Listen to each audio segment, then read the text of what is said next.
Welcome back. पिछले 300 दिनों से गज़ा पर मुसलसल बमबारी हो रही है।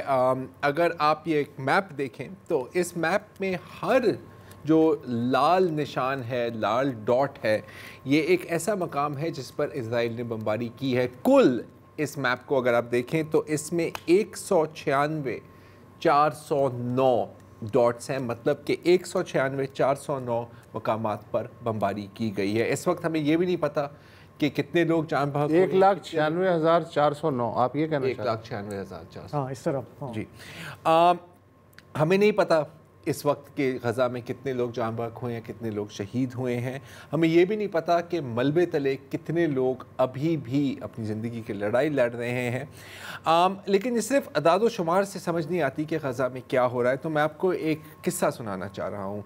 4 दिन पहले मोहम्मद अबू अल कुमसान और उनकी अहलिया डॉक्टर जुमाना के घर 2 बच्चे पैदा हुए, जुड़वे बच्चे। एक लड़का जिसका नाम असर था और एक लड़की जिसकी नाम एहसाल थी। बड़ी मुश्किल से ये डिलीवरी हुई क्योंकि आपको पता है कि वहाँ पर ना हस्पताल है, ना अद्वियात हैं, ना पेन किलर्स हैं, ना एंटीसेप्टिक है। इन्होंने फ़ेसबुक पे भी अपील की थी कि कोई हमारी मदद कर ले। बिल आखिर ये 2 बच्चे पैदा हुए और हेल्थी थे।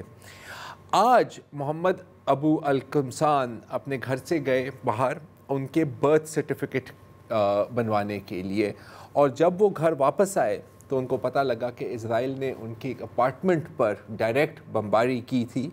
उनकी अहलिया, दोनों बच्चे की उम्र सिर्फ 4 दिन की थी, और उनकी सास, चारों के चारों शहीद हो गए इस बमबारी में। ये है उनकी लाशें जो वहाँ पर इमरजेंसी सर्विसेज ले जा रहे हैं। जहाँ तक इज़राइलियों की बात है तो इज़राइली सोशल मीडिया पर खुशी मनाई जा रही है। ये है वहाँ की एक स्क्रीनशॉट, और वो कह रहे हैं कि जी मुझे बड़ी खुशी हुई कि इसकी अहलिया और इनके दोनों बच्चों को हमने हलाक कर दिया है। और भी इस तरह के बहुत पोस्ट्स हैं, लेकिन उस पर वक्त नहीं ज़ाया करते, आगे बढ़ते हैं। हफ्ते के रोज़ इज़राइल ने अल तबीन स्कूल पर बमबारी की। यहाँ पर तकरीबन 2,500 फ़लस्तीनी पनाहगज़ीन पनाह ले रहे थे। बमबारी ऐन उस वक्त की जब फ़जर की नमाज़ के लिए लोग कंपाउंड में इकट्ठे हुए थे। आधे लोग फ़जर की नमाज़ पढ़ रहे थे और आधे लोग, ज़्यादातर ख़वातीन थे, ज़्यादातर बच्चे थे, वो सो रहे थे। तकबीर के दौरान इज़राइल ने वहाँ पर बमबारी की, और ये वही हथियार इस्तेमाल किए गए हैं जो ज़ाहिर अमेरिका ने उनको फ़राहम किए हैं। CNN ख़ुद इस बात की तस्दीक कर रहा है कि GBU-39 के बॉम्ब्स इस्तेमाल किए गए हैं और MK-84 के 2000 पाउंड्स के बॉम्ब्स इस्तेमाल किए गए। और इत्तेफाक है कि इसी दिन अमेरिका ने कितने 3.5 बिलियन डॉलर्स की मज़ीद असलहा की इमदाद करने का ऐलान किया है। अच्छा, ये जो मिसाइल्स हैं इनकी खासियत ये है कि ये जब फटते हैं तो जो आग लगती है वो तकरीबन 7000 डिग्री सेल्सियस की होती है।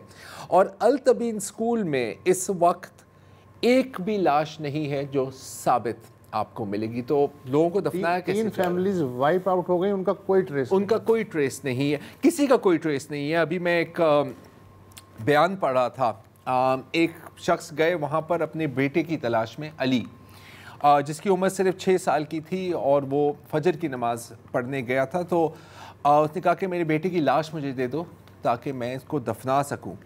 और उनको एक प्लास्टिक का थैला दिया गया, ये उनके हाथ में है, 2 प्लास्टिक के थैले, कुल 16 किलो के प्लास्टिक के थैले थे। उन्होंने कहा कि हमें नहीं पता कि ये आपका बेटा है या नहीं है, लेकिन यहाँ पर जो बच्चों की तलाश में आते हैं उनको हम 16 किलो का थैला देते हैं या थैले देते हैं, और जो किसी बड़े की तलाश में आते हैं उनको हम 30 किलो का थैला देते हैं।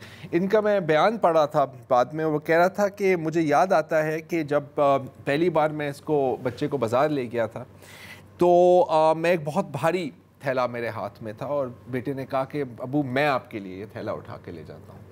तो बड़ी मुश्किल से उसने, छोटा सा 5 साल का था, 6 साल का था, उसने वो थैला उठा के घर ले गया, अपनी माँ को दिखाया कि देखो मैंने अब्बू की मदद की है। उसके जितने भी माँ ने उसको दुआएं दी, उसकी लंबी ज़िंदगी के लिए, सेहत की दुआएं दी, के लिए दुआ की। और ان کے جو بھائی بہن تھے وہ ان کے پاس آئے اور ان کو شاباشی دی، اور وہ کہہ رہا تھا کہ اب میں جب گھر جاؤں گا تو میں کیسے اپنے گھر والوں کو بتاؤں گا کہ وہ میرا بیٹا جو میرا تھیلا اٹھا کے لایا تھا اتنا بھاری، خود اس تھیلے میں ہے۔